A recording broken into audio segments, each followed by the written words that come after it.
anxious. I'm feeling bare anxious, so like caffeine. Hi there guys, welcome back. So first of all, thank you very much for the positive reception of that sci-fi opening title sequence. I really appreciate what everyone said, and of course there's room for improvement. You know, that's why I'm doing what I'm doing. Speaking of which, sort of background switch up, I'm basically just playing around with different backdrops, different, you know, last week I was kind of more over in the corner, now I'm centre framing myself. I'm just playing around, seeing what looks good. So the purpose of this video is to talk about social media and paid promotions on Instagram.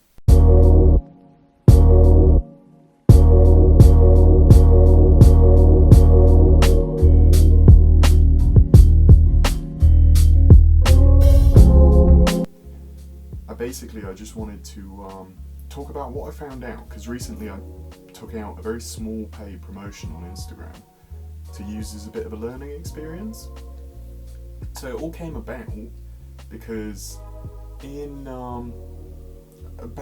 for the past month or so, I'd been sitting on like 189 to 190 followers, and I was saying like, oh man, I'm so close to 200. I'm so close to 200. Man, when I hit that 200, that's going to be a milestone, right?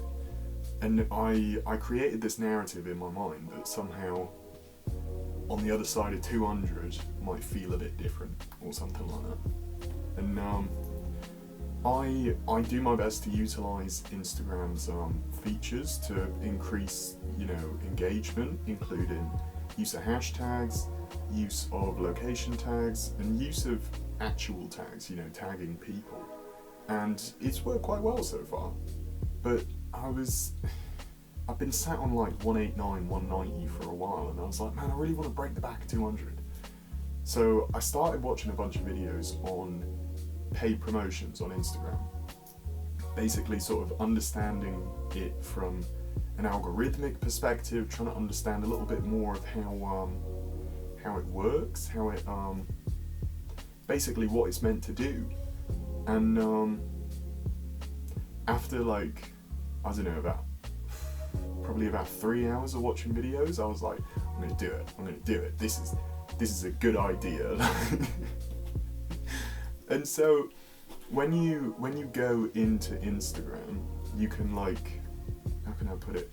There's on the page, if you have your page set up as a creator's account or a business account or any kind of professional page rather than just a standard account, there are certain things you have on your profile like promotions, insights, professional resources.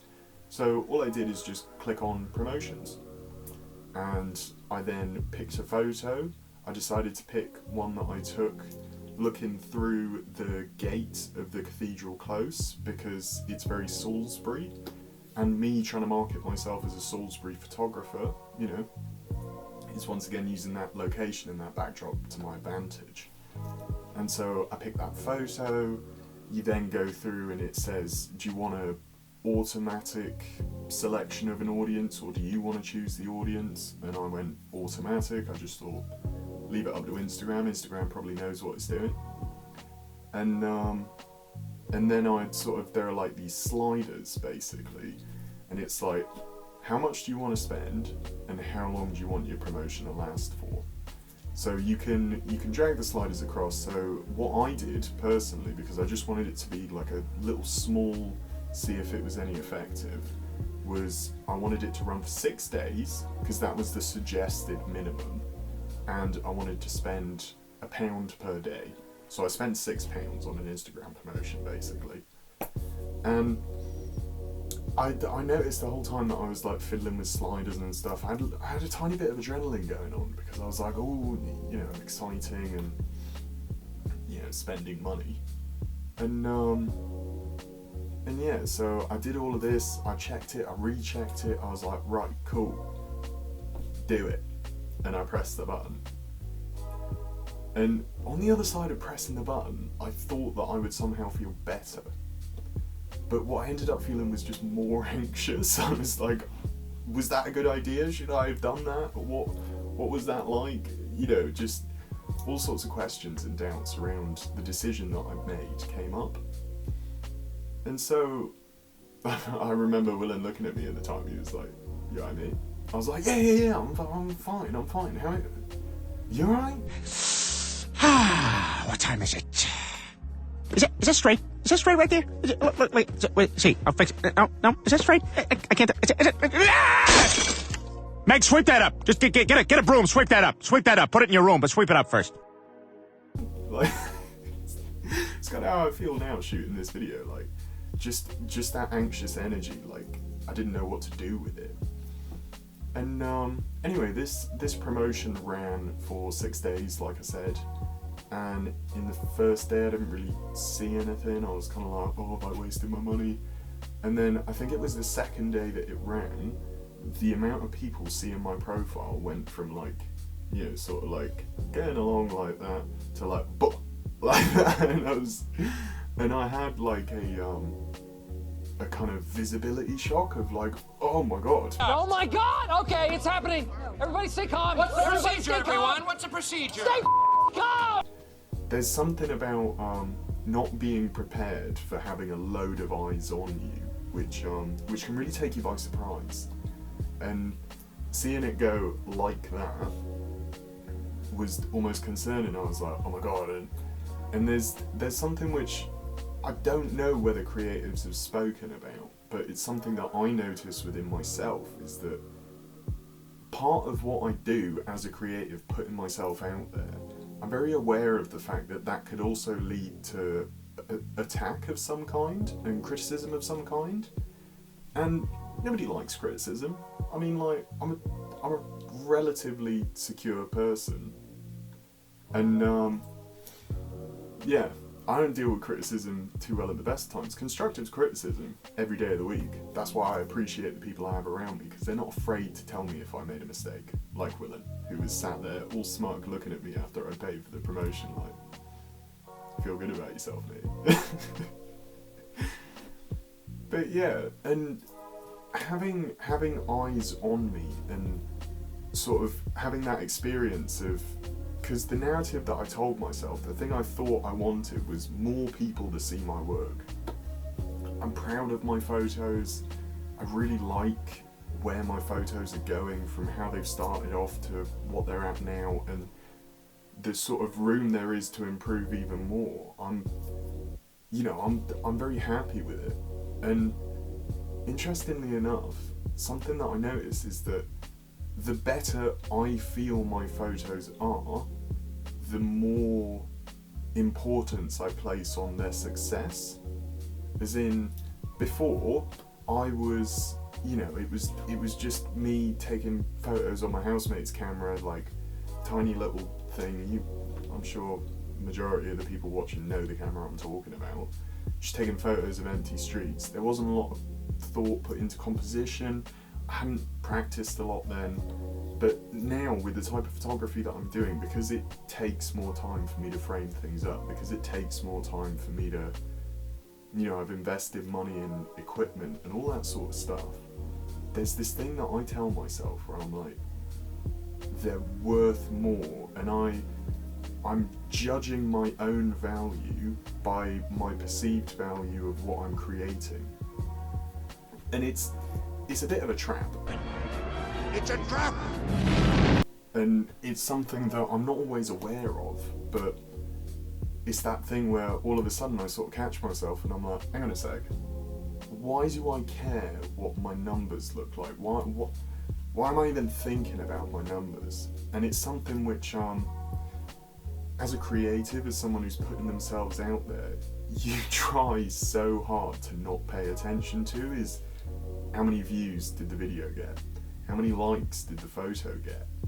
And the sort of almost like ego defense that comes up is, oh, if it would have got more, I'd have felt better. Like, the reason why I don't feel too good right now is because it didn't get as good a reception as I wanted.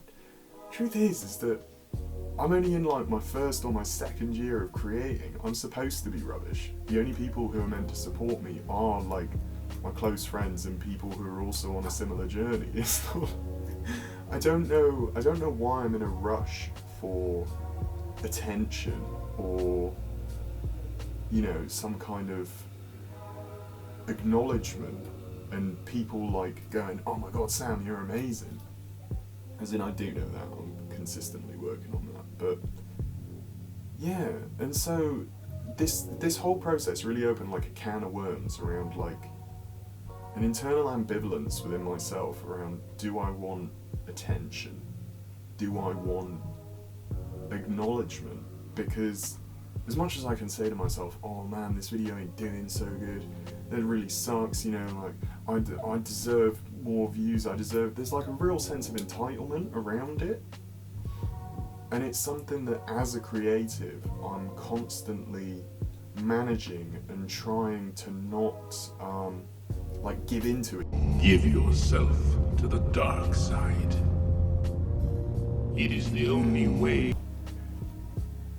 And so it's just something that I notice within myself on my creative journey. You know, the more I create and the better I get, the more entitled I feel to recognition, to the point where I'm willing to pay money for that recognition.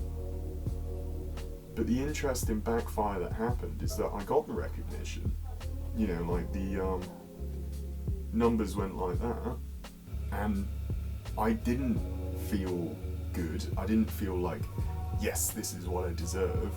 It felt weird and in some sort of way threatening, because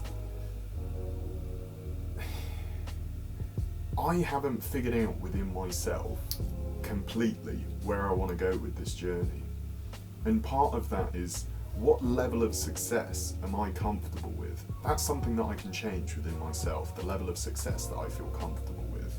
But right now, with the place that I'm at right now, it became very clear to me that I'm not actually comfortable with the level of success that I was trying to manufacture or artificially influence.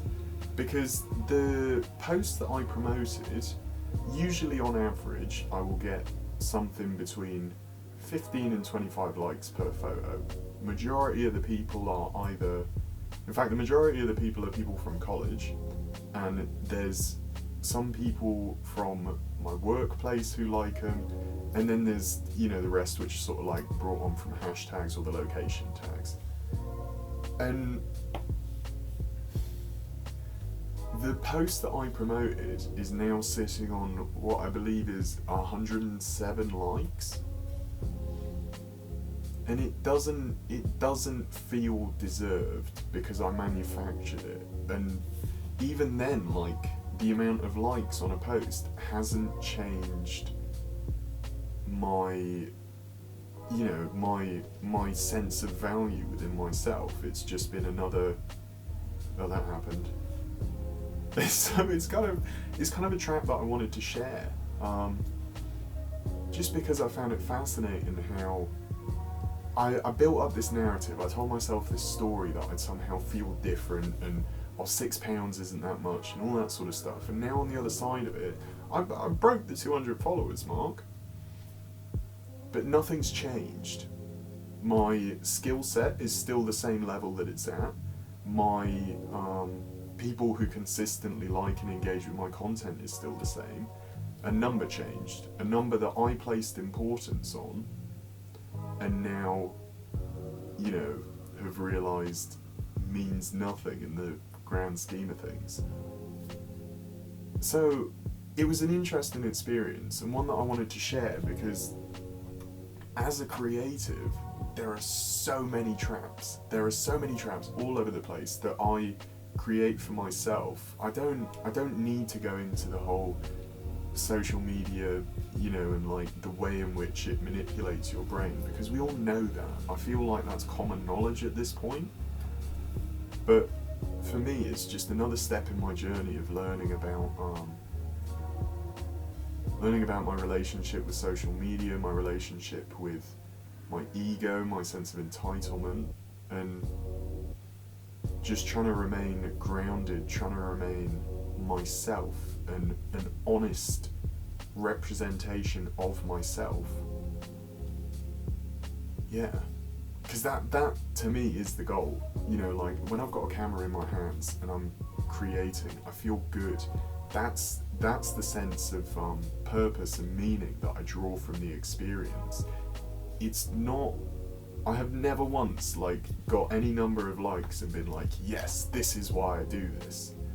But so often I can fall into a trap of somehow believing that if I had more, if I had, you know, it's that compulsive wanting. It is just compulsive wanting.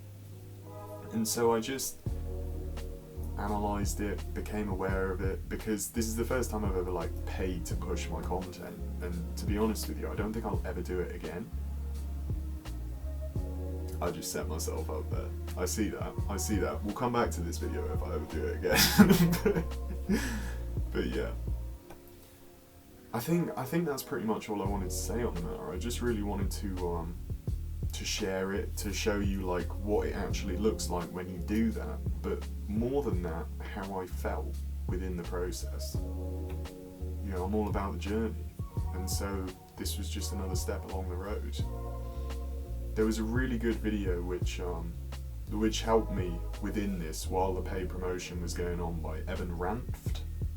I can never say his second name, but it was narcissism and creativity, and it was a very good, you know, honest look at how he manages his ego when creating and putting himself out there, and it really helped me in terms of my own relationship with what I think I deserve, if that makes sense. Because really, I deserve nothing. You know, the world doesn't owe me anything, and everything that I'm enjoying now, and everything that I am hoping to go on to enjoy, is kind of to do with me and the work that I do, but also at the same time has nothing to do with it. And it's not up to me how to define how well I'm doing and to define where I should be in my creative journey. That's not up to me, because as evidenced by this promotion thing, I have no idea what's best, and I'm just kind of going through it, and I've always got to ground myself and remind myself that what I'm doing is for the joy that I get from creating, not for the reception of my creativity and people's opinion of me and their image of me. So yeah, it's all learning. And, you know, a little bit of vulnerability. I ain't perfect. I paid to push my content. Yeah. I'll see you guys in the next one. And hopefully, at some point, I'll get out of my room and actually be able to go film stuff outside. Yeah, lockdown. I'll see you soon.